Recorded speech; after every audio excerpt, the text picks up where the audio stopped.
time for those who are interested. And before I introduce the speakers to you, first I want to share some housekeeping rules. We aim to keep this webinar interactive and encourage your participation. So we have people from different backgrounds, activists, NGOs, some journalists, some policymakers perhaps. So we encourage your participation in discussion. There will be ample room to do so after the presentations. But I want to ask you to please keep yourself muted at all times if you're not speaking. You can find the mute button on the bottom of your screen, the image of a microphone on the left.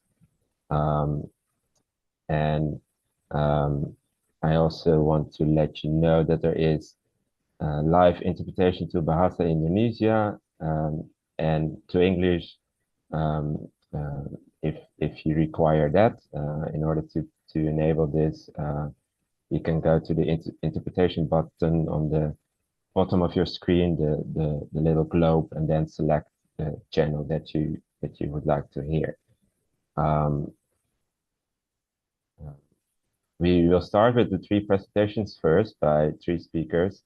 If you have any questions during these presentations, please type them in the chat box together with your name and organization so that we know who is asking the question. We will get to those questions after the presentations and we'll try to answer them as much as possible. Now,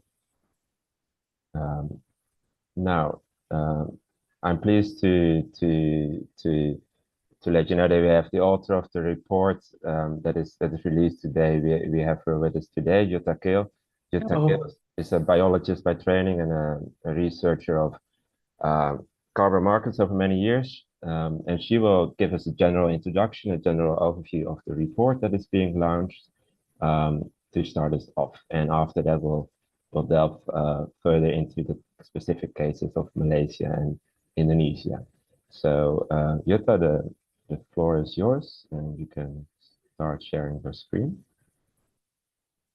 Thank you, Bart, and hello everyone. Pleasure to share my quick overview of the report with you today. Report that I'm very glad that Milieudefensie took on to look into and prepare, because I think there are many carbon market laws now being developed in the Global South, and very little attention to what those carbon market or climate laws that include references to carbon markets will mean for forest-dependent communities and forest peoples. Let me take the conclusion first. The news are not good for forest peoples and forest-dependent communities, because what we found in looking into 4 countries in particular in this report, and that's Malaysia, Indonesia. You will hear from Friends of the Earth, Malaysia and Indonesia colleagues about the findings in their countries where carbon markets are headed. The other 2 countries were Liberia and Colombia, as Bart said.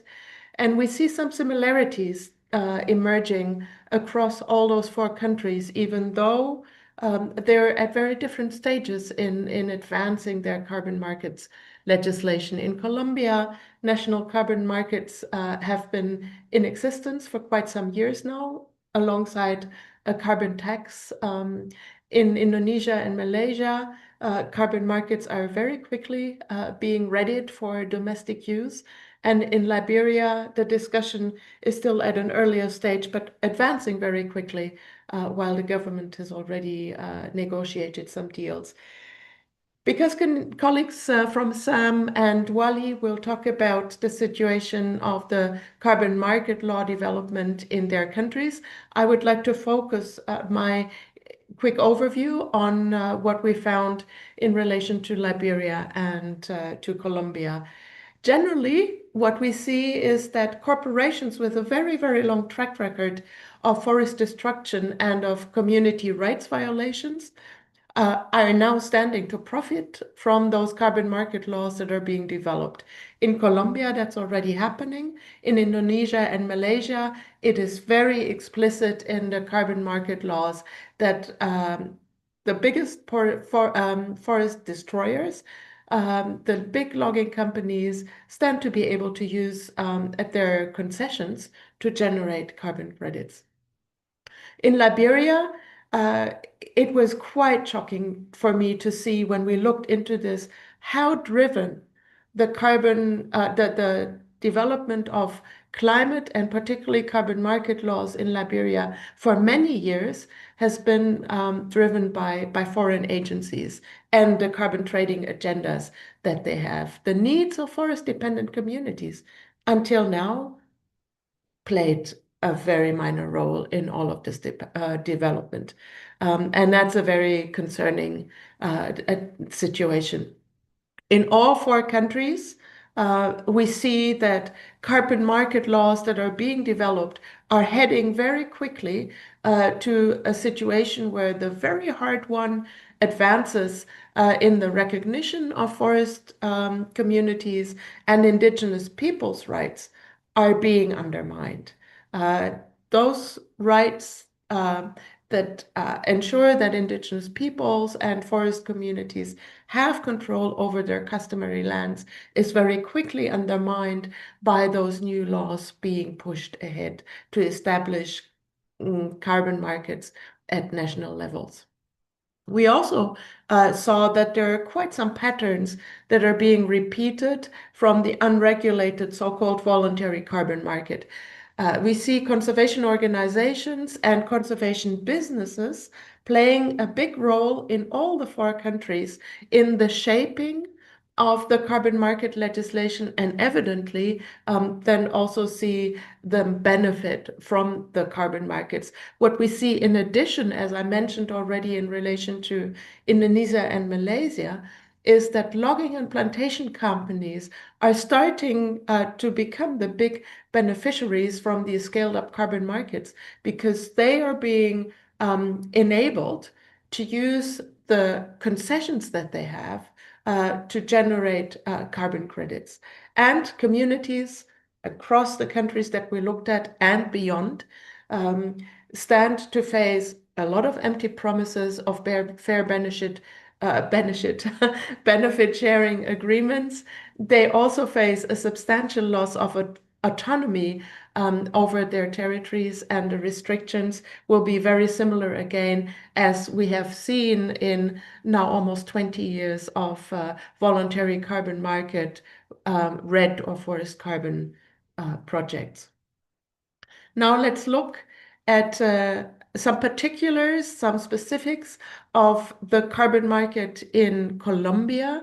As I mentioned initially, carbon markets, Colombia was an interesting set of countries that we looked at together because Colombia has a domestic carbon market already for quite some time. So it was possible to look at how the carbon market legislation in existence, how it has affected both forests, forest-dependent communities, but also the companies that have been destroying forests. What we saw and continue to see in Colombia is that extractivist companies, particularly the mining companies, they have been able to substantially reduce their carbon tax that they have to pay on the fossil fuel that they use to extract the coal and other minerals. The way this works is that there is a carbon tax, and it's paid on every ton of carbon dioxide that's released in relation to the fossil fuel extraction. Only now this year, payments for extraction of coal are also being considered. But the companies can then reduce their tax by saying for a certain amount, up to 50% of the CO2 releases related to the mineral extraction, they have compensated those emissions by buying carbon credits, and then those already compensated emissions are not considered for the calculation of the carbon tax. And mining companies in particular have made widespread use of this possibility to buy carbon credits and by doing so reduce their tax payment. One example that we looked at in more detail is the Colombian subsidiary of the Swiss mining company Glencore, Prodeco. It has been able to reduce its carbon tax payments over the years by around 2/3. That's a lot of money that the state has lost. We have also seen, by looking at the situation in Colombia, that communities and indigenous peoples' rights are merely referenced in a non-binding collection of existing laws. So on the one hand, the legislation in Colombia is very explicit and specific about how companies can reduce their tax payments. And it's very vague and non-committal on the way it references it references the rights of forest-dependent communities and indigenous peoples. The consequence of that, there have already been a number of cases of severe violation of indigenous peoples' rights, so much so that the courts have intervened and halted some of those carbon projects. Another consequence or another reaction to this very vague, quasi non-existent recognition and safeguarding of indigenous peoples' rights is that as of May this year, the government has introduced by decree a rule saying that indigenous peoples have a right to cultural objection over all the carbon projects that are taking place on their lands. We have yet to see whether that's an empty promise or how much meat there will be to this decree, how it will be implemented, and whether it will essentially be possible or be able to protect or for indigenous peoples to protect their lands and control over their lands with this new decree issued earlier this year. What we also see in Colombia, as I noted before, a massive loss of tax revenue for the state. The tax rate is set, started relatively low and it rises, and the tax rise is set in the legislation. Currently, it stands at around $6.75 per ton of CO2. In the graph that you see the number of offset credits, of carbon credits that have been submitted by the companies that are that have to pay the tax in the years 2017 to 2025, and always only for the first quarter. That's the way they present it, so I took it for the first quarter of the year. So in this first quarter of this year, the government of Colombia collected roughly $53 million equivalent in taxes. At the same time, the companies that have to pay the tax used 4.8 million carbon credits. If you assume even only a carbon price of $5, they made a big saving. If you take those 4.8 million and say, if the carbon credits hadn't been available for use under the law, the companies would have had to pay $6.75 for each ton of CO2. You see that the government lost nearly $25 million only in the first quarter of this year by the offset provision in the legislation. In times of dire budgets that the government and people in Colombia also face, that's quite a loss of money. Money that then goes into the pockets of private actors that run those forest carbon projects. Helpfully, I should say, on the situation in Colombia, the Ministry of Environment publishes quarterly reports where it shows the use of carbon offsets, where it also shows the projects that they come from. So there is quite some basis of information about the where those carbon credits come from. Interestingly, also on Colombia is that not everybody in the government is agreeing that the carbon market that has been put in place for years is beneficial. President Gustavo Petro earlier in June, earlier this year in June, he was quite scathing about the violence and the imposition of restrictions that has come with the voluntary carbon market. And it's those voluntary carbon market projects that are also selling the carbon credits that go into or are available for the companies that are covered by the national carbon tax. In Colombia, these comments from President Pedro, they came in the context of a very concerning pattern or tendency that we're also starting to see, and that is organized crime, organized in one way or another, or armed militias moving increasingly into the carbon market business. I think this is something that we will be seeing in more countries, and it almost goes without saying. Those armed organized crime and armed organized crime moves in violence towards communities only goes one way, and that's increasing. I want to end my quick overview of what we learned from this research on the carbon market legislation in Colombia with a quote from Sensat's Joana Gomez, who was one of the authors of the research in Colombia and who will be talking in much more detail about the findings in our webinar this afternoon. Joanna was very clear in saying that what's needed in Colombia is not compensation mechanisms, but policies that actually transform the economic, the energy, and the extractive model in Colombia, and that it's urgent to stop seeing climate as a business opportunity and to start prioritizing climate justice, the rights of communities, and the defense of life. In Liberia, we also see the carbon market developments being readied to see forests even more and climate.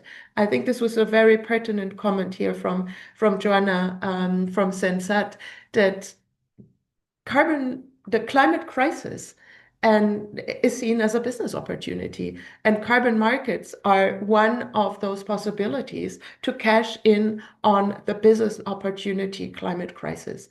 In Liberia, we see this developing also very clearly. The agenda on climate and carbon market regulation in Liberia has been dominated and shaped by intergovernmental agencies. And I think UNDP stands out as one that has driven the direction. And I think the question that arises from that is then whose interests have taken priority in setting the train of carbon market regulation in Liberia in motion. There is no overarching climate or carbon market legislation yet. It's underway. But still, the government has already signed 2 agreements that open the door for the sale of carbon credits from Liberia's forests. In both cases, the agreements have been signed without prior consultation of communities that are holding customary rights to their lands and whose ways of life stand to be affected quite a bit by those agreements. Coming to the end, here the mention of those 2 agreements. One was in 22 with a United Arab Emirates of Arab Emirates company, Blue Earth Carbon, a very dodgy deal that raised a lot of concern, and where civil society reacted. Not much has happened on the follow-up of that deal. I would say of the 2, maybe the less concerning. What was concerning is that it was signed without any respect to the existing laws that protect community rights, and with any consultation of those communities.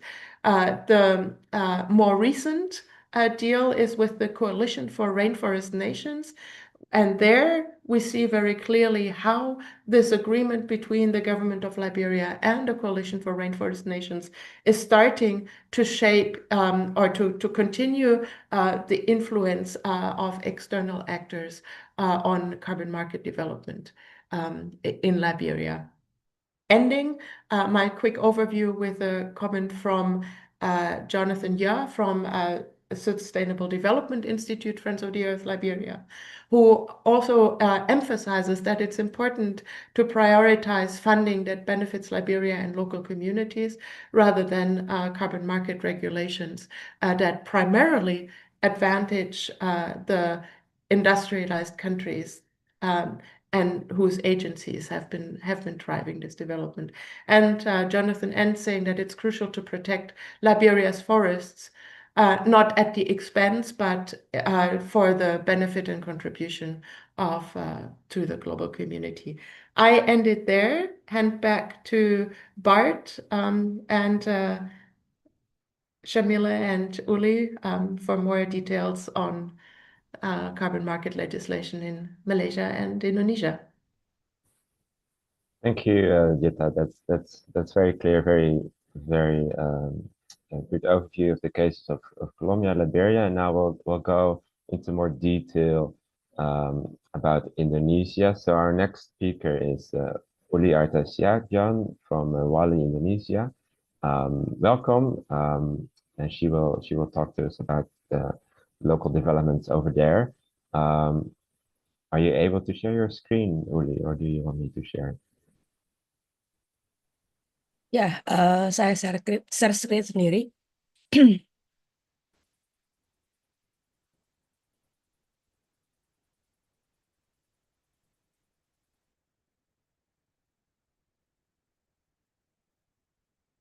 Ya, terima kasih. Selamat sore teman-teman semua. Saya mencoba memaparkan lebih detail terkait dengan kebijakan perdagangan karbon di Indonesia, yang dimana sebenarnya kebijakan perdagangan karbon ini akan meningkatkan eskalasi perampasan lahan di Indonesia.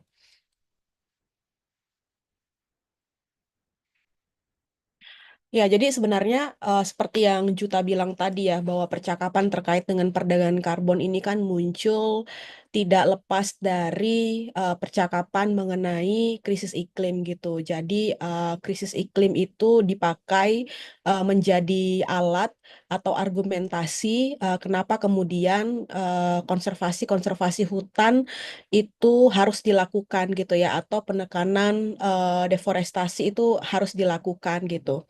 Tapi dalam konteks Indonesia misalnya, alih-alih menekan laju deforestasi, justru sebenarnya tingkat pelepasan emisi dari forest and land use itu masih menjadi sektor tertinggi terbesar kedua setelah energi gitu. Jadi di Indonesia sektor energi dan forest and land use menjadi sektor paling besar melepaskan emisi, dan juga sebenarnya beberapa upaya untuk melakukan konservasi ataupun restorasi ekosistem justru semakin ke sini gitu ya, atau di waktu-waktu sekarang justru sebenarnya dilihat sebagai peluang bisnis konservasi gitu. Nah, dari sini juga kami melihat bahwa situasi krisis itu diletakkan sebagai dasar untuk bagaimana bisnis iklim atau bisnis konservasi itu bisa dijadikan ruang untuk mendapatkan profit gitu oleh pihak-pihak lain, atau dalam hal ini adalah pemodal gitu ya. Jadi sebenarnya niat di belakang itu bukan untuk bagaimana kita bisa menurunkan emisi atau keluar dari situasi krisis iklim, tapi bagaimana dari landscape hutan dan penggunaan lahan ini juga para pemodal itu bisa mendapatkan profit di waktu yang bersamaan mereka juga terus melepaskan emisi dalam skala yang besar gitu. Jadi itu apa ya? Kami menyebutnya sebagai koalisi dagang krisis gitu ya, di mana ya krisis itu dilihat sebagai satu komoditas yang kemudian diperjualbelikan gitu, sehingga sebenarnya target pengurangan emisi sebesar 31,89% hingga 43 dengan bantuan internasional itu tidak sungguh-sungguh sebenarnya diarahkan untuk keluar dari situasi krisis iklim gitu. Nah, yang selanjutnya ini yang seperti saya bilang tadi bahwa deforestasi itu menyumbang hampir 50% emisi nasional gitu.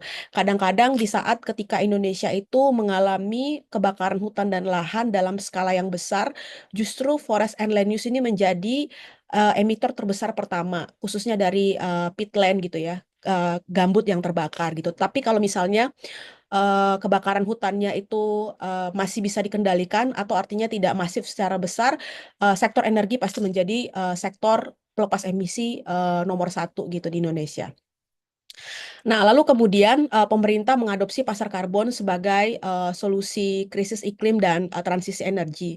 Meskipun sekarang pemerintah Indonesia masih memoratorium ya perdagangan karbon di sektor forest and land use gitu. Yang berjalan sekarang perdagangan karbon di sektor energi gitu. Bagaimana kemudian bank-bank nasional gitu ya, atau kemudian perusahaan-perusahaan fosil gitu bisa membeli kredit karbon dari geothermal gitu, karena geothermal diletakkan sebagai satu model pembangkit listrik yang diklaim bersih dan ramah lingkungan dan tidak melepaskan emisi dalam skala yang besar.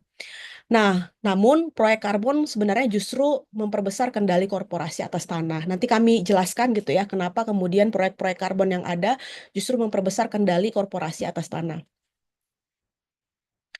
Nah, ini sebenarnya kebijakan-kebijakan atau aturan hukum yang berkaitan dengan perdagangan karbon. Jadi sejak setidaknya dari tahun 2002 itu sudah ada kebijakan yang sebenarnya mengakomodasi gitu ya, bagaimana penyimpanan karbon gitu yang kemudian diletakkan sebagai jasa lingkungan gitu. Setidaknya ada PP nomor 32 tahun 2022 di mana kemudian karbon dilihat sebagai jasa lingkungan yang sah, dan kemudian pemanfaatan karbon itu di kawasan hutan dan konservasi itu mulai dilihat sebagai sesuatu yang bisa dikerjakan gitu atau diaktifasi gitu ya. Yang selanjutnya ada beberapa peraturan Menteri Kehutanan yang dimana juga sebenarnya di peraturan Menteri Kehutanan ini juga mengatur terkait dengan tadi karbon sebagai jasa lingkungan, lalu kemudian juga pengaturan soal proyek Clean Development Mechanism gitu ya, yang melihat kemudian landscape hutan juga bisa dijadikan sebagai model dari CDM itu sendiri gitu. Lalu kemudian ada juga peraturan Menteri Kehutanan yang mengakomodasi proyek RIDD, lalu kemudian mekanisme pelaporannya seperti apa, mengatur bagaimana mekanisme pelaporannya, terus kemudian mengatur juga bagaimana jenis konsesinya gitu ya, dan juga kemudian mulai juga ada peraturan Menteri Kehutanan yang mengatur soal sertifikasi karbon hutan Indonesia, terus sampai kemudian juga pembayaran berbasis hasil, ada Permen LHK nomor 70 tahun 2017 yang mengatur soal pembayaran berbasis hasil gitu ya. Dan kemudian setelah Perpres 98 tahun 2021 terkait dengan nilai ekonomi karbon, mulai ini ya, perdagangan karbon dalam konteks forest and land use ini mulai diletakkan sebagai sesuatu yang berpeluang besar gitu ya, atau bisa diletakkan sebagai satu model ekonomi yang bisa menyumbang besar gitu bagi Indonesia. Jadi pemerintah mengklaim di satu sisi, oke, cara untuk mitigasi dan adaptasi perubahan iklim bisa dilakukan, tetapi di saat yang bersamaan kita juga bisa kemudian mendapatkan benefit dari tindakan aksi dan mitigasi tersebut gitu. Nah, sebenarnya Peraturan Presiden Nomor 98 Tahun 2021 ini tidak hanya mengatur soal perdagangan karbon berbasis market gitu ya, tetapi dia juga sebenarnya mengatur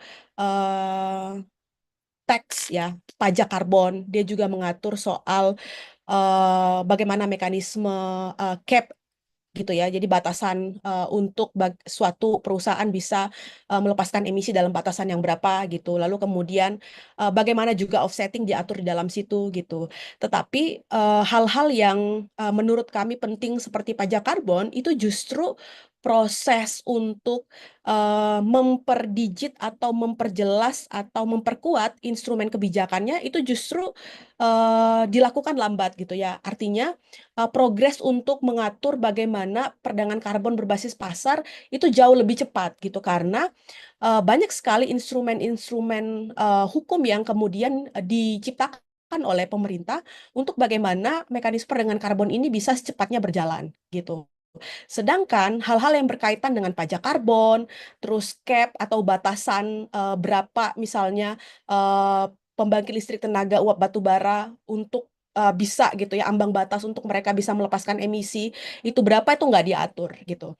Nah dari sini kemudian kami melihat bahwa ya arah dan kebijakan pemerintah itu justru sebenarnya lebih besar untuk mengakomodasi ekspansi bisnis karbon gitu ya untuk bagaimana korporasi-korporasi besar itu bisa tetap menguasai lahan-lahan eh, yang ada di Indonesia gitu. Dan yang paling memungkinkan adalah yang dikuasai itu hutan-hutan yang selama ini eh, ada di dalam wilayah adat milik masyarakat adat gitu.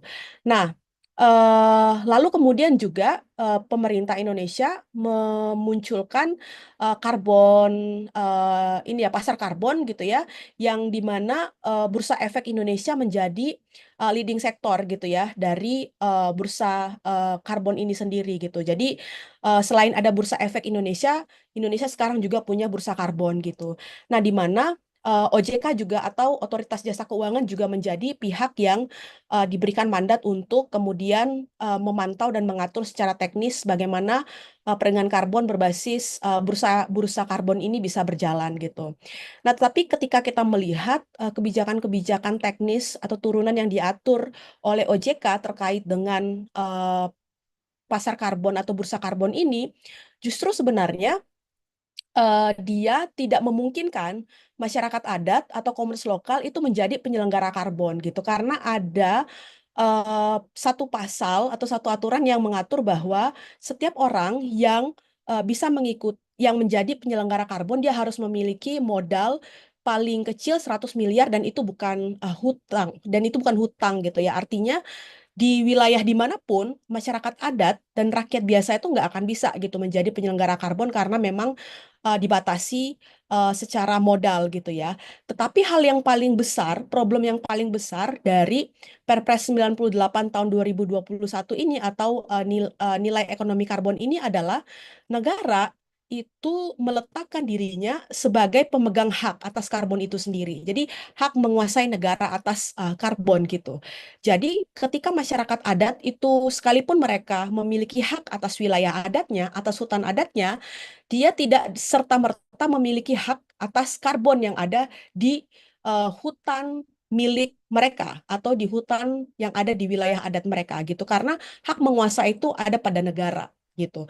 Nah, itu juga yang menjadi resiko besar gitu ya, di mana sebenarnya ketika masyarakat adat memiliki hak atas wilayah adatnya, atas hutan adatnya, tetapi negara memiliki kuasa atas karbonnya di satu titik bisa jadi kemudian atas nama konsesi karbon gitu ya, atas nama hak menguasai karbon itu masyarakat adat bisa terusir dari wilayah adatnya. Nah, ini tadi ya bagian-bagian yang ada di dalam Perpres 98 tahun 2021.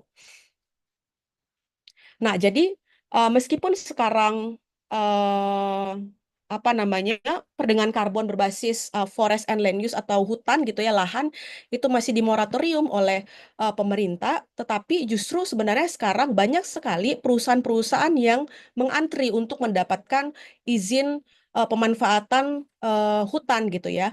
Nah, tadi saya terlewat gitu di penjelasan mengenai kebijakan pasca Undang-Undang Cipta Kerja.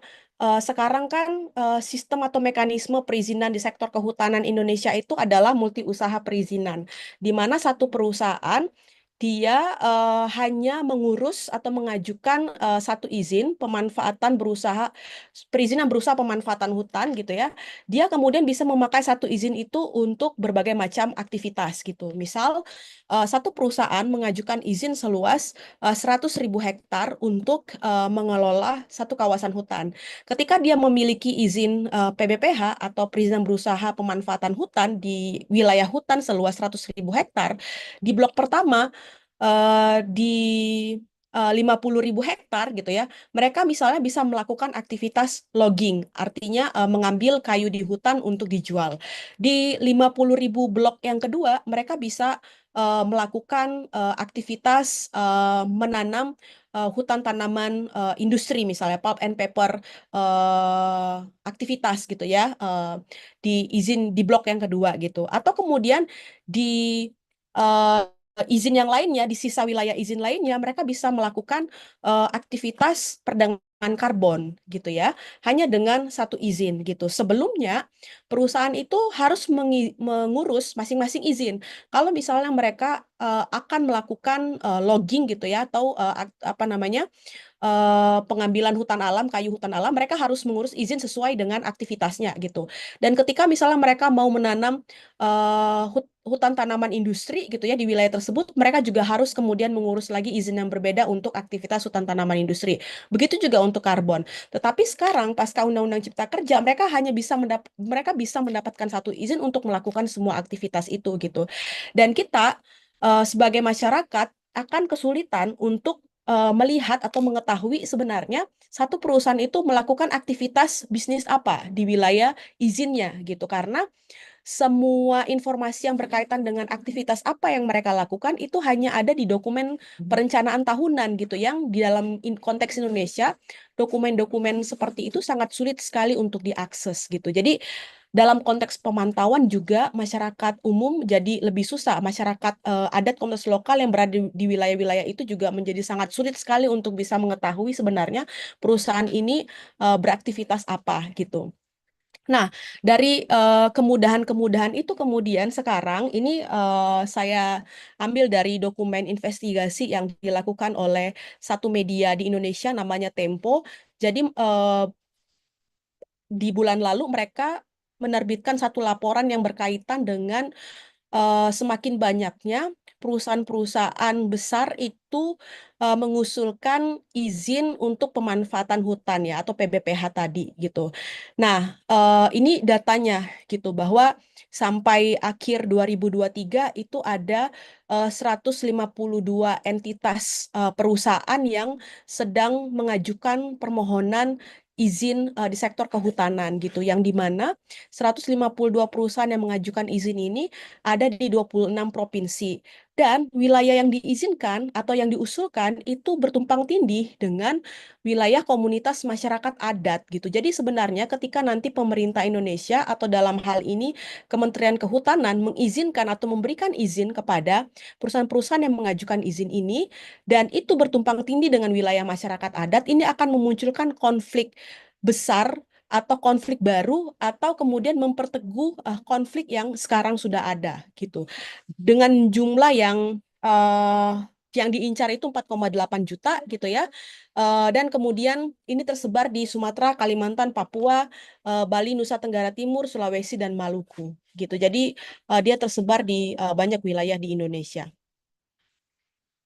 Nah, dampaknya apa terhadap komunitas? Ya, dari hak menguasai negara atas karbon tadi, justru sebenarnya negara bisa dengan mudah gitu ya, memberikan hak penguasaan karbon kepada pihak ketiga lainnya gitu, yang dimana sebenarnya itu bukan masyarakat adat atau komunitas lokal gitu.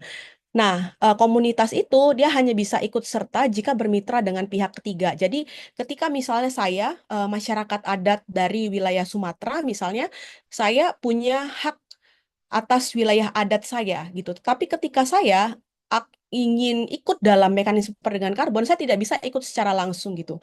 Karena tadi ya terkendala dengan aturan-aturan tadi, sehingga saya harus bermitra dengan pihak ketiga. Nah, itu biasanya perusahaan-perusahaan atau koboi-koboi karbon gitu ya yang memfasilitasi agar kemudian karbon di wilayah adat saya itu bisa dihitung berapa jumlah karbonnya lalu disertifikasi secara nasional dan bisa dijual di bursa karbon gitu. Nah, lalu kemudian di banyak tempat itu tidak ada mekanisme FPIC gitu dalam regulasi kehutanan dan konservasi gitu. Saat ini saja kami, WALHI dan beberapa organisasi seperti AMAN, Aliansi Masyarakat Adat Nusantara, dan Kiara itu sedang melakukan judicial review terhadap Undang-undang Konservasi dan Keanekaragaman Hayati. Karena apa? Karena di undang-undang yang baru ini gitu ya mengatur satu terminologi atau satu konsep yang disebut dengan wilayah preservasi. Wilayah preservasi itu adalah wilayah di luar wilayah konservasi dan lindung sekarang gitu ya, yang kemudian itu ditunjuk untuk dijadikan wilayah-wilayah konservasi gitu ya.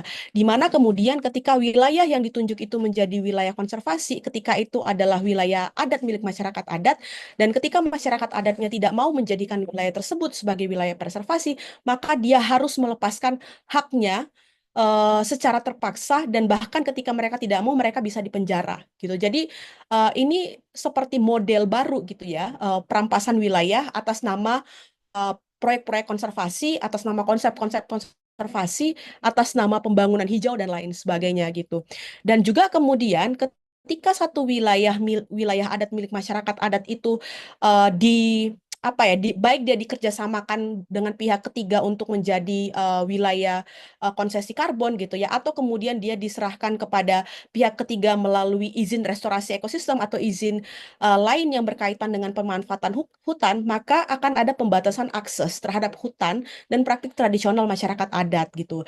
Dan ketika ada ketegangan antara masyarakat adat dan pihak ketiga atau negara sekalipun gitu ya, dalam konteks perdagangan atau bisnis karbon ini, maka masyarakat adat dan komunitas lokal itu akan rentan sekali mendapatkan kriminalisasi atau kekerasan gitu. Apalagi misalnya sekarang di Indonesia militerisasi itu semakin menguat gitu.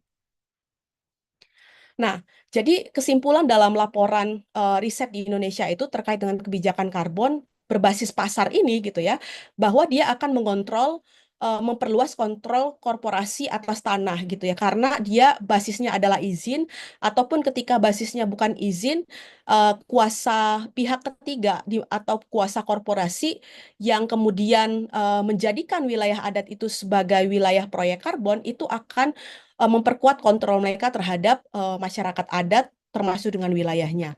Lalu kemudian masyarakat adat dan lokal kehilangan akses dan otonomi terhadap wilayah adatnya. Lalu kemudian pasar karbon itu sangat jauh berbeda dari konsep keadilan iklim yang kita dorong gitu ya, dan yang kita selalu perjuangkan gitu dalam konteks krisis iklim hari ini gitu ya.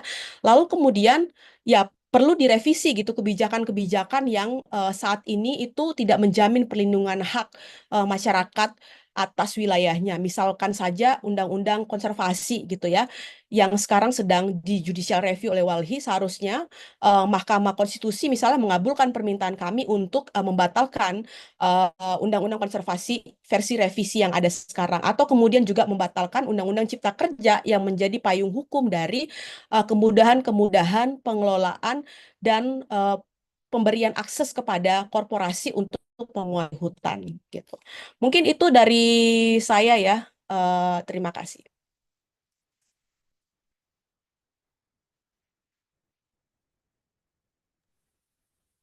Thank you, Juli. Thank you for that very clear overview of the Indonesia case. Then we'll go on directly with Malaysia, and after that we'll have room for questions and answers on both cases. So I'll give the floor to Shamila from Friends of the Earth Malaysia, and she will tell us more.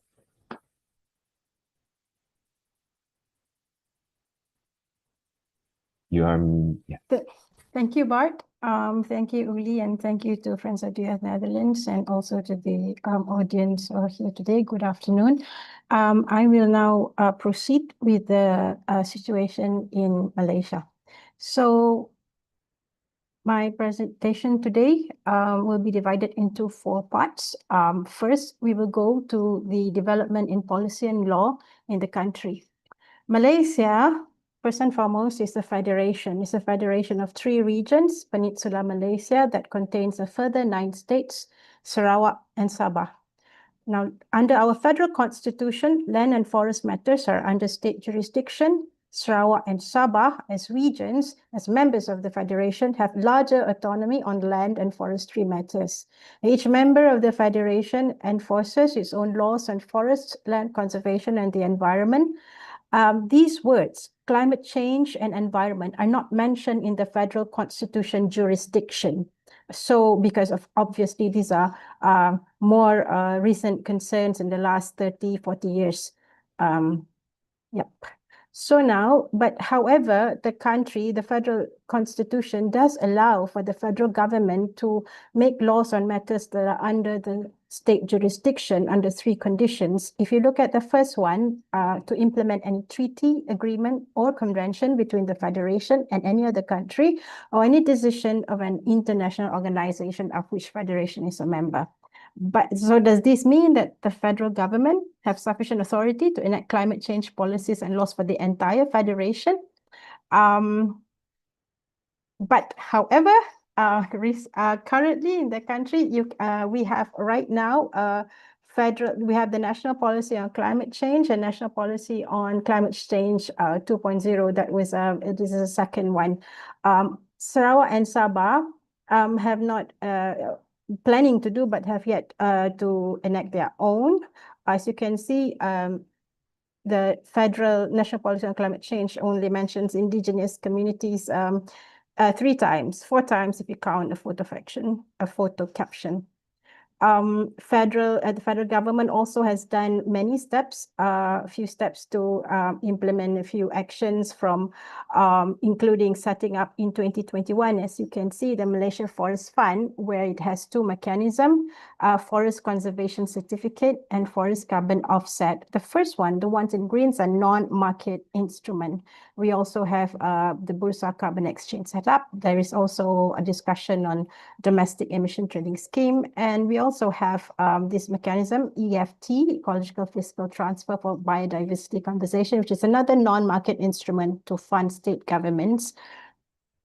Okay, if you were to look at the 3 regions, despite whether or not the federal can make laws and policies on climate change for the entire country, currently that's not how it is going, as you can see. At the federal level, the climate change bill is still under government review. The regions of Sarawak and Sabah have proceeded to formulate their own laws. As you can see here, Sarawak has enacted quite a few, the most number, yeah. In 2022, they amended their forest ordinance to introduce forest carbon activities, which is forest carbon offsetting projects. And then the land code also has been amended to introduce carbon storage rules, and also there's a GHG emission law in Sarawak. Sabah has also made some amendments, small amendments in 2018 to introduce REDD process and the term carbon stock into the law. Then after the activities themselves, Sarawak, these are a few that we know of, but I am sure that there are many more in the pipeline, in the process, in discussion. There is the Marudi Forest Conservation and Restoration Project in Sarawak. Sabah has signed a Nature Conservancy Agreement, NCA, between the state government and a company called Hawk Standard. And there is also the Kwamut Rainforest Conservation Project. And in Peninsular Malaysia, there is the Pahang Peatland Restoration Project. Okay, now, if I'm going to focus now on Sarawak because it has made more development. For example, when you have amended the law, then you have to have a lot of definition for forest offsetting carbon for forest carbon offsetting projects. These are just three, very few. There are many, the amendments were really substantial. Carbon license, you have to define it. It's a license granted for a forest carbon activity. A forest carbon activity is also define any activity, action, project, or groups of activities that leads to the emission reductions, which are verified in accordance with the carbon standard. Forest produce now also has to, carbon stocks or greenhouse gas stock also has to be defined as a forest produced right now in order to bring it under the forest ordinance in the state.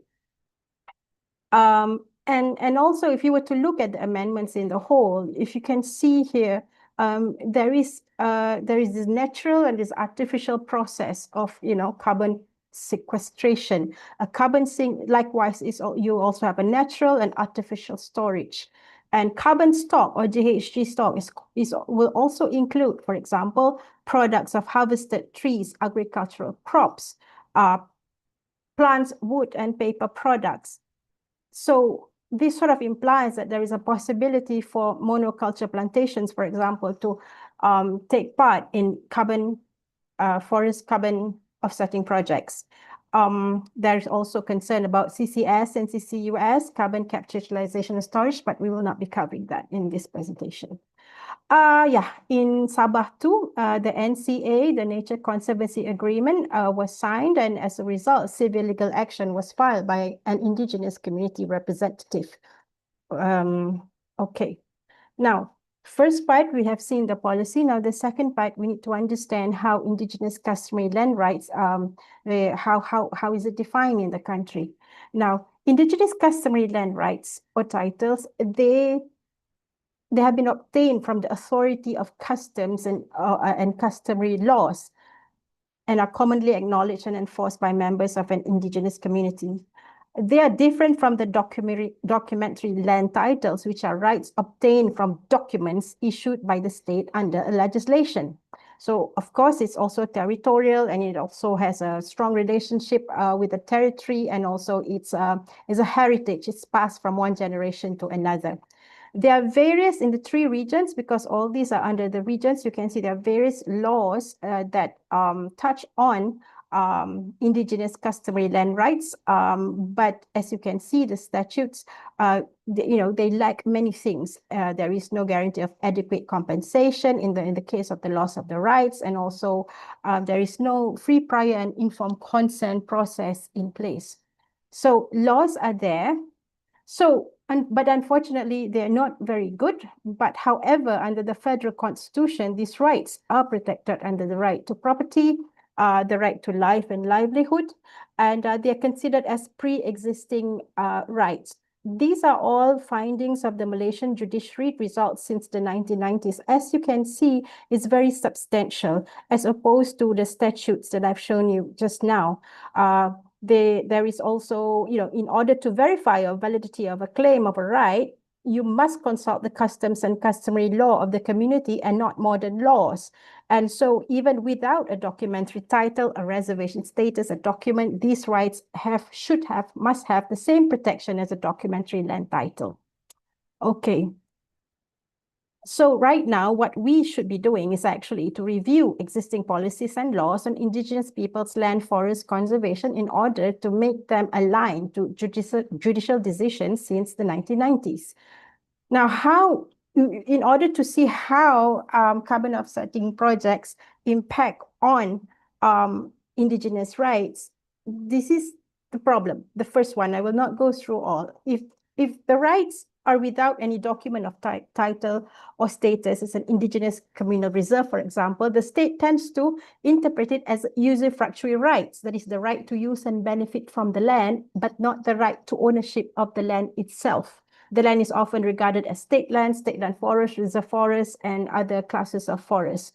So this is the problem here. And number two, the state also often unilaterally determines its own version of size and boundary of an indigenous territory without transparency, consultation, consent of communities, and other processes.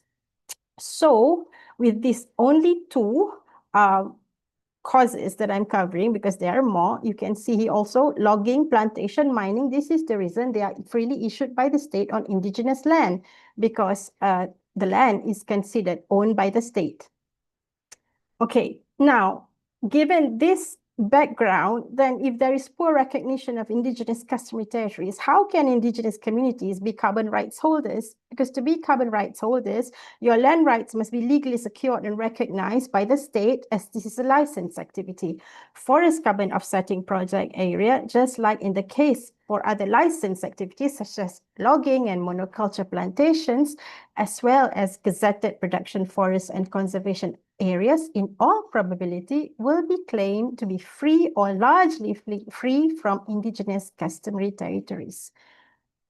And most carbon offsetting projects in the country most likely will neither involve nor provide financial or other meaningful benefits to indigenous peoples. Even today, their territories are already the sites for licensed logging, monoculture plantation, and mining activities. So in the end, what we have is fortress conservation, introduction of new restrictions to the way of life and customs of indigenous communities. And it could also end as a new form of land grabbing for conservation. So now, I would like to discuss a little bit on how illogical carbon market is. States always say fees and royalties from timber harvesting, plantation activities, and other destructive activities provide important source of revenue for them. And there is one issue. States need alternative funds that are not dependent on destructive forestry activities to ensure the well-being of their economy. There's also the issue that the state actually needs funds to finance existing and future conservation activities. This is like in the case of national parks and wildlife reserves. Okay, we can hold on to that. Now, but then states may only stand to receive a fraction of income from carbon offsetting projects through the imposition of fees, royalties, and taxes. Even when a state is a direct project proponent of a forest carbon offsetting project, a private partner is often jointly involved and will be handsomely rewarded for project implementation. Now, the primary problem is stated as the existence of a public sector in need of sufficient funds to ensure that it can avoid deforestation and degradation of forests. However, perversely, the solution to this problem is for the private sector to capture a substantial amount of the funds for the supposed avoided deforestation and degradation of forests. So there is no logical continuity between the stated problems and the purported solutions. And if you can see in Sarawak, for example, and you can check in the law itself, the state does not amount to make much from forest carbon activities. And then another question, who is responsible for the continued existence of forests today? Who has the best knowledge and expertise to manage the forest ecosystem sustainably? Whose territory is this under the law? Often it's the indigenous peoples and local communities. Now, who can create the threat to forests? They're the logging monoculture companies or the state through the issuance of license of destructive activities. Why then private corporations, whether they are monoculture plantations or conservation companies, tend to profit from carbon offsetting projects? It doesn't make sense. And how expensive is it, forest conservation? Actually, forests and ecosystem will thrive naturally if they continue to be left undisturbed. Although, yes, certain activities, certain restoration and conservation activities will cost money, such activities have always been funded through the public sector, the academia, charitable foundations, civil society organizations, occasionally even the corporate sector. Meanwhile, many types of conservation parks are also open to visitors, and they charge a fee for this. So there's this myth perpetuated that the government does not have sufficient funds, when forest and ecosystem protection has always been institutionalized in every country's civil service. So privatization of conservation now is a concern, whether it involves transnational or local, whether it's local or transnational cooperation. Okay, then we can also go to the question of additionality. A carbon offsetting project must show that without the financial support from the state of its carbon credits, carbon emission reductions or removals would not have happened. So this means existing conservation areas like your national parks, wildlife reserves cannot be funded by carbon offsetting projects. But then you said you need money for that, but then this solution is not going to pay for that. Additionally, additionality is the business of the creation of threats to the forest. What is your threat? What is the story? What is the narrative here? So it's like giving protection money for a threatened forest or ecosystem, and who creates the threats in the first place? Why also then this question, does a carbon offsetting project proponent deserving of the profits generated from the sale of carbon credit? Why? Who was it responsible for the continued existence of the forest ecosystem? Not them. What labor is needed for the creation of carbon credits for sale? If the state or corporation decides to utilize a monoculture plantation project area, for example, for carbon offsetting activities, abstention, preventing from deforesting, but that is not labor, that is not work. Not logging, not developing a monoculture plantation is not work. So what are you paying for? The profits received from the sale of carbon credits is not compensation for not deforesting. We cannot look at it as a compensation. They are a financial reward, a profit from the sale of a product. But the question is, what is the work being done here that allows the product to be sold? So in this, there is actually no logic to the carbon offsetting project. So the way forward that we propose is we can still provide financial support to the protection of indigenous customary territories without tying the support to any carbon offsetting or false climate projects. Most carbon offsetting projects, as I've said, is not going to benefit indigenous peoples. In fact, they may weaken them. Corporate financialization of nature will not solve the climate crisis. It will make it worse. There is a lot of public approach to climate finance that must be explored and prioritized, like EFTs, trust funds, international climate funds, tax and budgetary reforms, which is very important, and strengthen recognition of community conserved areas, because communities, indigenous peoples, are the ones, they are responsible for the continued existence of the forest today. And I suggest that we should give this respect to them, as they are the ones who know how to move forward to protect us all from ourselves.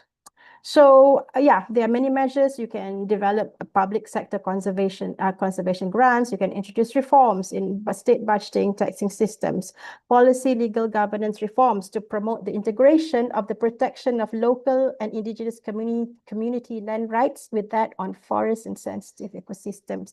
We must optimize conservation efforts for protected areas to minimize financial and resource wastage.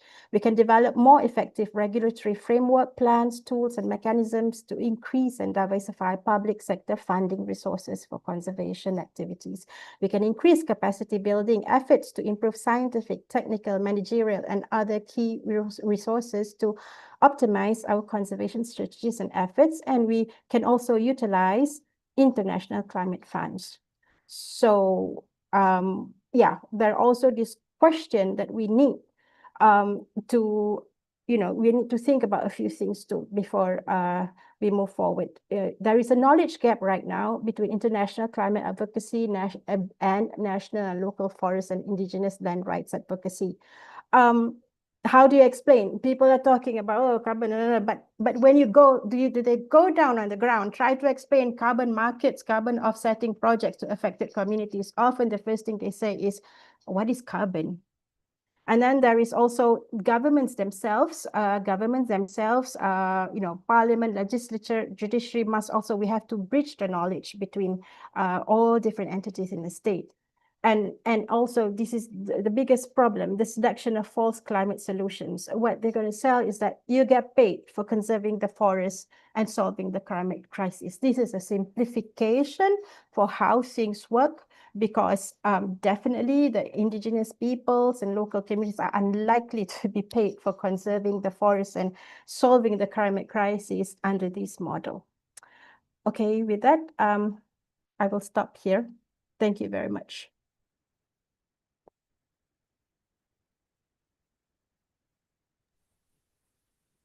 Thank you, Shamila, for that very, very good presentation. I think it's clear that even though the legislative context is different in Indonesia and Malaysia, the issues we're seeing emerging in both countries are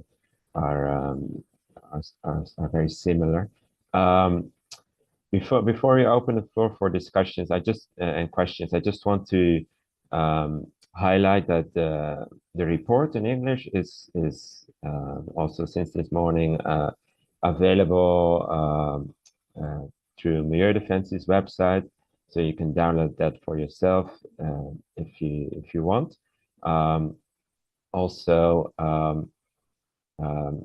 the report and the PowerPoint presentations, if you would like to receive those, we can send those to you. In that case, just leave your email address in the chat, please, because we haven't an overview of everyone's attendance. So please leave your email address there if you would like to receive the report and the presentations afterwards. We're a bit over time, unfortunately, but there's space for questions. You can type a question in the chat if you want, and then I'll post those to the speakers, or you can raise your hand via the react button on the bottom of your screen, and then I'll give you the floor. So if you have any questions to any of our speakers today, then please let us know. Also, I want to say that if you ask a question, please keep it brief and short, and so that we can give everyone the attention.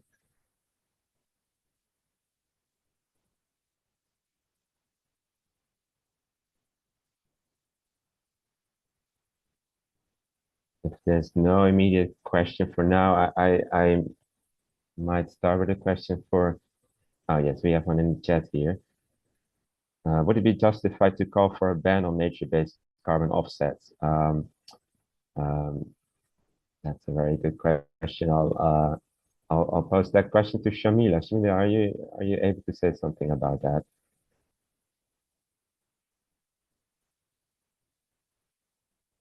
Yeah. Where I'm trying to find the question in the chat and all.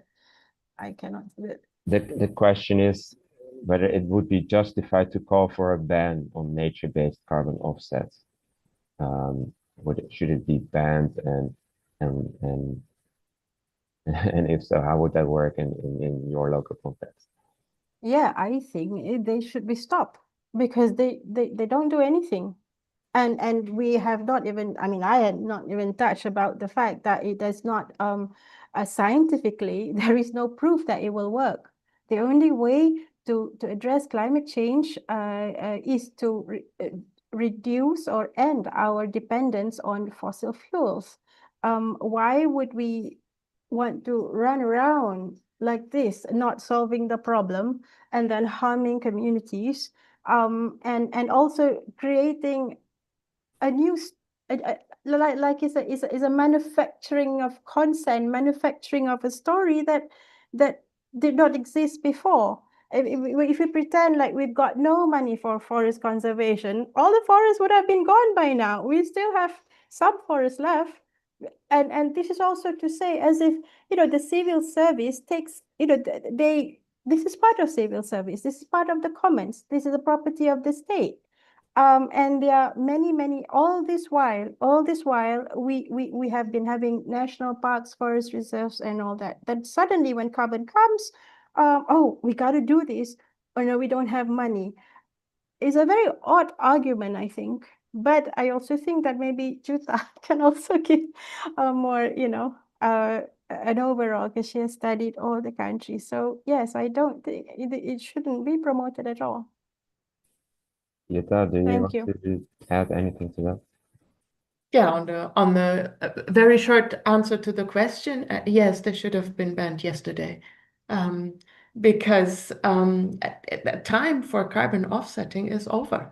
And like as Shamila and Uli very clearly showed in the cases of Indonesia, or in the situations of Indonesia and Malaysia, it's not about climate change. This development of carbon markets is about creating business opportunity for the large corporate actors that have been destroying forests. And I think we need to be very clear about the purpose here. It is not climate protection.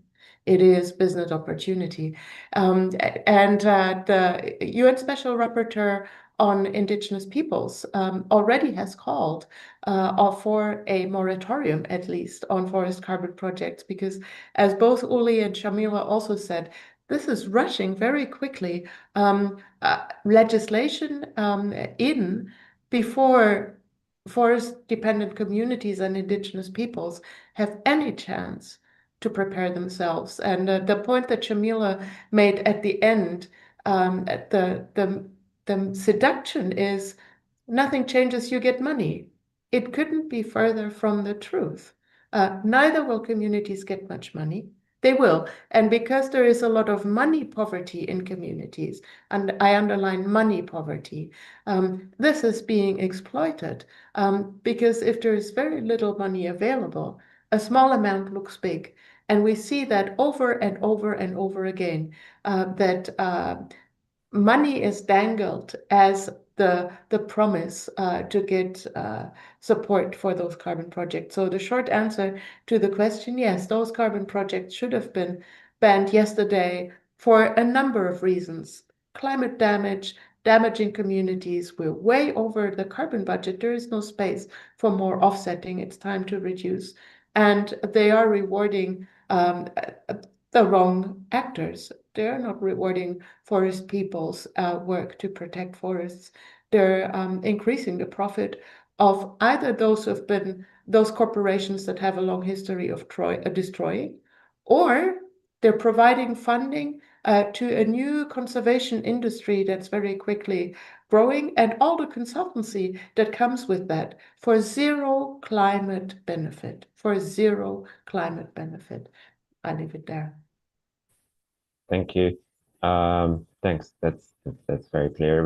We have a question for Uli, I think, regarding the Indonesia case. Before we do that, I also want to highlight that the report will be available in Bahasa Indonesia later on. We're still working on the translation, so that will be out soon as well.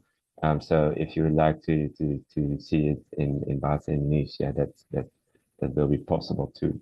The question for Uli is, for companies seeking to support carbon offset initiatives in Indonesia, what specific safeguards and due diligence steps would you recommend to ensure that their contributions do not lead to land grabbing or violations of indigenous and local community rights, especially in light of Indonesia's complex land tenure systems and recent regulatory changes? Would you be able to say something about that, Uli? Ya, terima kasih. Saya tidak punya rekomendasi ya. Yang saya rekomendasikan adalah carbon offset itu tidak diberlakukan gitu, karena tidak akan pernah ada safeguard, tidak akan pernah ada keadilan di balik project offsetting carbon gitu. Dan kenapa tadi kami memulai dengan kalimat bahwa percakapan tentang carbon market ini kan berangkat dari situasi krisis iklim. Artinya, ketika kita membicarakan soal krisis iklim, maka yang harus dilakukan itu adalah bagaimana menekan korporasi-korporasi yang melepaskan emisi dalam skala besar ini untuk berhenti gitu ya, atau ya berhenti secara drastis gitu melepaskan emisinya. Mungkin apa ya, kita nggak bisa mengimajinasikan cara biasa-biasa saja di situasi yang semakin buruk hari ini gitu ya. Cara biasa-biasa itu maksudnya bagaimana carbon offset ada, tapi bagaimana safeguardnya, bagaimana perlindungan ke masyarakatnya, bagaimana perlindungan ke alamnya. Nggak bisa lagi di situasi yang seperti ini gitu. Kita harus mengimajinasikan bahwa kita harus hidup pada situasi yang lebih melambat gitu ya. Semuanya serba melambat gitu. Misalkan saja, misalnya dalam konteks konsumsi, kita udah nggak bisa lagi mengimajinasikan konsumsi kita ke depan itu sama besarnya dengan konsumsi hari ini gitu ya. Dia sudah harus mulai diturunkan. Maka ketika kemudian cara adaptasi, mitigasi perubahan iklim itu masih diletakkan dalam paradigma pertumbuhan, maka nggak akan pernah ada proyek, nggak akan ada program yang bisa membuat kita keluar dari situasi krisis hari ini gitu. Karena yang dikejar itu hanya bagaimana kemudian kemudian kita selalu bertumbuh dalam konteks kapital, dalam konteks keuntungan gitu ya. Sedangkan di sisi itu alam kita terus mengalami penurunan fungsi gitu ya. Bahkan Guardian misalnya di tahun 2023 itu kan mempublikasikan bahwa ketika pun tanah dan hutan yang ada sekarang saja itu terjaga, itu nggak akan cukup mampu menyerap emisi yang dilepaskan di seluruh belahan bagian bumi hari ini gitu. Karena apa? Karena pelepasan emisi sekarang itu jauh lebih besar dari kemampuan tanah, dari kemampuan hutan untuk menyerapnya gitu. Nah, dari situasi ini, apakah kita terus bisa mengimajinasikan bahwa ada safeguard yang baik, ada kebijakan yang baik dari offsetting karbon gitu. Maka kami mengusulkan bahwa cara satu-satunya adalah kita harus menjawab problem krisis iklim apa emisi fosil gitu ya. Keluar dari solusi-solusi palsu sesat yang hanya melihat alam kita itu sebagai komoditas gitu. Dan kemudian meletakkan rakyat, masyarakat adat, komunitas lokal, dan lingkungan sebagai bagian yang tidak bisa terpisahkan gitu. Jadi kalau kita hanya melihat ekonomi itu menjadi lebih dominan ketimbang alam dan ketimbang manusia, maka kita akan terus-menerus jatuh pada situasi yang buruk gitu ya. Atau kita juga meletakkan konservasi gitu ya. Konservasi itu lebih dominan dari masyarakat, maka itu juga akan jatuh pada fasisme gitu. Jadi melihat keseimbangan antara ketiga ini tuh juga menjadi penting. Itu jawaban saya. Jadi saya tidak merekomendasikan ada kebijakan apapun, safeguard apapun di balik offsetting karbon, karena memang offsetting karbon ini adalah paradigma dan praktik yang harus dilawan.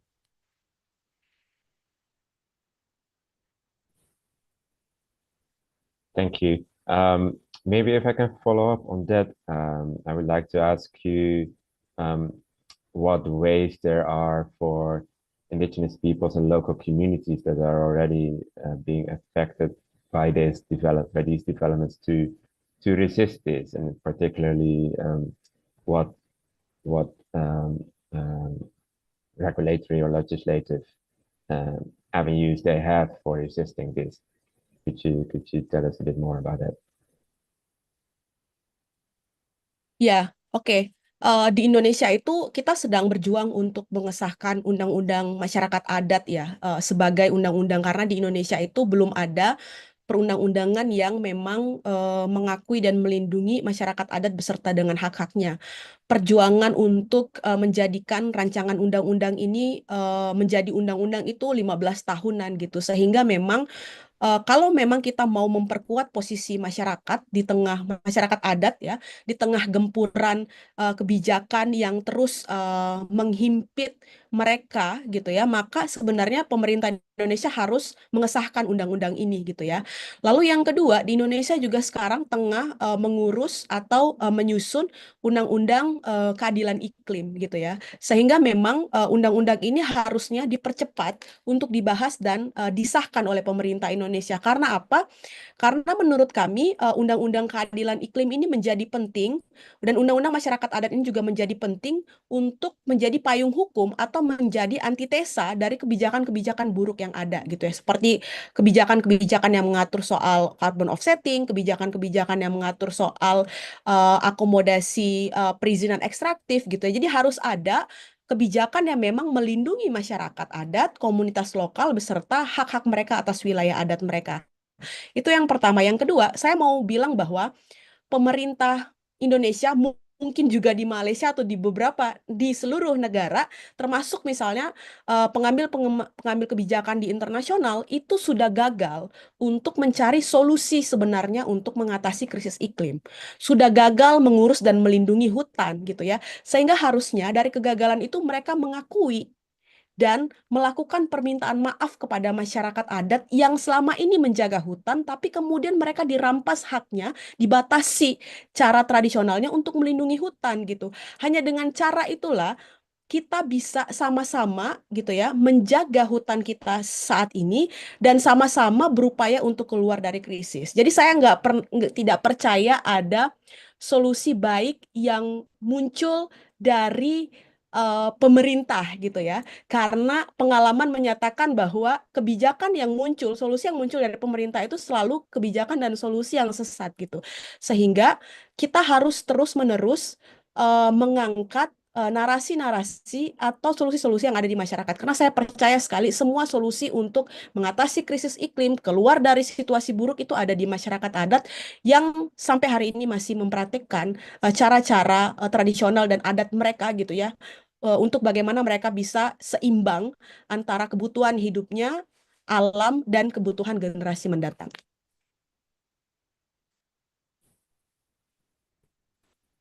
Thank you, Juli. We also have a question from Ben Melling, which is what do you think the most important role of NGOs or civil society is in mitigating and stopping these issues from the perspective of local civil society organizations and international NGOs? We've already touched upon that a little bit. Jutta has placed a comment, I see. But maybe Shamilia, do you want to answer that question, or say a bit more about how that what possibilities there are for that in Malaysia? Yes, what is the role of NGOs and the questions? Yeah. As usual, the role of civil society is, of course, to help the mobilization of communities, and communities themselves will need to mobilize. But before that, too, I'd like to point out to the fact that, as like all forced solutions, it's always seductive and also complicated. In the end, nobody understands a thing about anything. So now in the beginning, I observed that I thought that maybe, that you've got the NGOs working at the international level, and they have started, understanding this stuff from a long time ago, decades, maybe 2 or 3 decades. But the national NGOs or the community organizations that work on the ground may not know everything. So there is a gap there. And these two spaces need to interact more in order to, and also those who work at the international level may also have limited knowledge on national legislation and whatnot. And because this is a new development, it's very important for all civil society components to interact and learn and study. Because at the end of the day, you need to speak, and you need to use a language, and you haven't got the language that is understandable by all, including communities, is going to be difficult. But also, I find it lately is not just about the civil society, governments too. Often, the people who go to the UNFCCC negotiations are people from the central federal government, however it is called. The person who knows what's needed for adaptation measures will be the local engineer and a provincial. Did you understand what I'm saying? So even I suspect the government too might not all parts of the government will do that. And similarly, legislature is also the same. Similarly, even judiciary. I mean, if you were to just come and criticize a forest carbon project, for example, without sufficient knowledge, people can ask you, like, what if the court asks you, what's your problem with conservation, actually? Because they are selling a seductive idea that we're going to save the forest, save us all from climate change. So I think a lot more education and a certain way, communication work on what, how carbon offsetting projects work, and how it is false, because it becomes very, very complicated. So we need to find language first, for all, and also all components of society, civil societies, government, branches of government, the state, they all need to know more about how it works to really understand why it's problematic. Thank you. Can I ask you also one more technical question? You've touched upon in your presentation. You've touched upon these forest carbon offsets that are being developed locally in Malaysia. How do these compare with international offsets that are currently being traded on the voluntary carbon market? Are they, in terms of standards and quality? Bart, I don't think I understand you. Could you repeat your sentence? Sorry. In a one, let's sorry, I'm a bit slow. The forest carbon offsets that are locally being developed by the Malaysian government. How do these compare to international carbon offsets that are currently being traded on the voluntary market? In terms of, are there quality standards for that that are being developed locally, and are these more or less problematic than what's currently available internationally? I think I wouldn't go there comparing to, you know, what's going on. Is it better? Is it worse in that sense? Because a carbon offsetting project is a false solution. And we have existing problems in governance whereby indigenous customary land rights is not fully recognized by typically the executive agency. We've got laws that need to be amended. So you can't, no matter what standards that an international level has, if the systemic problem of governance, law, policy is not solved, then no matter the standard, nothing, it cannot go anywhere. It's just like certification of commodity, right? Like, I mean, if everything is fine, why do you need to certify? I mean, you actually have got, now we are accustomed to these things because but in a world before us, governments you know, take care of the law, of the implementation. So therefore, until such time when we have for example, the recognition of indigenous customary land rights is strengthened by the government or is recognized in its true legal form, then there is no point looking at what we have at the international level too, I think. Okay, Jutta, do you want to add something to that? Yes, I did. I wanted to read you, and now I lost it. There's not a week, I would say, that passes without an announcement of cooperation or memorandums of understanding being signed between the very companies and standards that operate in the voluntary carbon market and the governments or the state institutions tasked with setting up the carbon markets in the different countries. I wanted to read you out one, which now I lost here.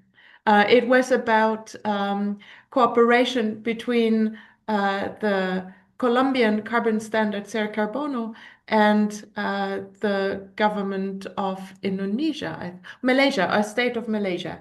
Let me see if I find it as I speak. But we see, as I said, not a week passes without a new memorandum of understanding or agreement between the existing voluntary carbon market actors and standard providers and the government representatives or the representative government, responsible government agencies in the countries coming together.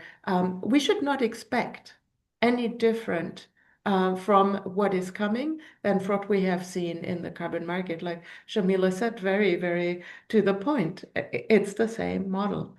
We should not expect anything different. There's also been, after the scandals around carbon markets and related to forest carbon projects, to RED projects in 22, 23, there's been the voluntary carbon market has fallen over itself with promises for so-called high quality or high integrity standards. That's a contradiction in itself. There is no such thing as a high integrity carbon credit because every carbon credit at the end of the day harms the climate. We're out of time if there ever was any for carbon offsetting. And when we see what is going to be labeled with high integrity, we see it's the same very controversial, very conflictive projects and actors that we've seen so far. And then if I find it in the next 2 minutes, the headline, I will read it out to you, but please go ahead. Thank you. Please do, or you may post it in the chat. It's 1:30, I see, so we're close to the end of this session. if there's any more questions, we can try to briefly discuss them. Otherwise, we'll wrap this up. I see there's a question coming in the chat from about Vera. Would anyone be willing to share their experience? Has anyone ever filed a complaint to standard setting body Vera's regarding some of these projects? Shamila or Uli, can one of you say something about this? Ya, kalau di Indonesia belum ada sejauh ini komunitas yang ada contoh misalnya komunitas di Maluku ya yang sudah menolak praktik perdagangan karbon di Kepulauan Aru Maluku. Cuman memang mekanisme yang dipilih itu belum memakai komplain terhadap Vera gitu ya karena bagi mereka yang utama dan yang pertama itu adalah melakukan perlawanan terhadap perusahaan dan pemerintah itu sendiri gitu karena Vera ini kan sebenarnya pihak ketiga gitu ya yang juga tidak secara substansional sebenarnya praktik perdagangan karbon atau operasi perdagangan karbon itu tidak sepenuhnya ada di mereka gitu keputusannya gitu, tapi ada di pemerintah dan di perusahaan gitu. Jadi beberapa masyarakat adat di Indonesia itu memang yang pertama dan yang utama yang mereka lakukan itu adalah melakukan perlawanan, penolakan terhadap perusahaan dan pemerintah gitu. Dan sejauh ini kayak di Maluku Utara itu mereka berhasil ya menghentikan bisnis karbon di Kepulauan Aru gitu. Hal yang sama juga dilakukan oleh masyarakat adat di Papua gitu ya, dan di beberapa wilayah-wilayah lainnya. Tetapi mungkin ya mekanisme ini bisa dipakai sebagai opsional lainnya gitu. Yang paling penting adalah people power dari masyarakat adat itu sendiri untuk mereka bisa sadar dan menyatakan posisi mereka untuk menolak praktik-praktik atau proyek-proyek perdagangan karbon yang akan merampas wilayah adat mereka.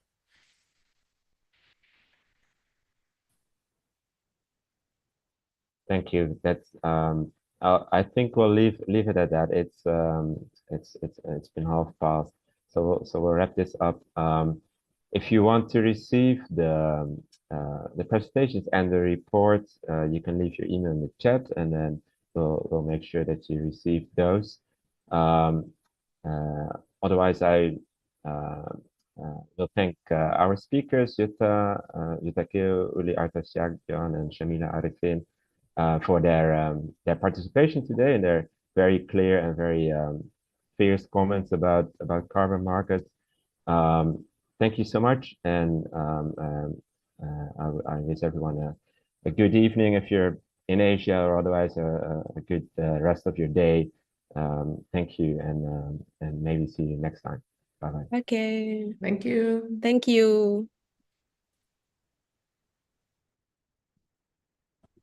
Thank you.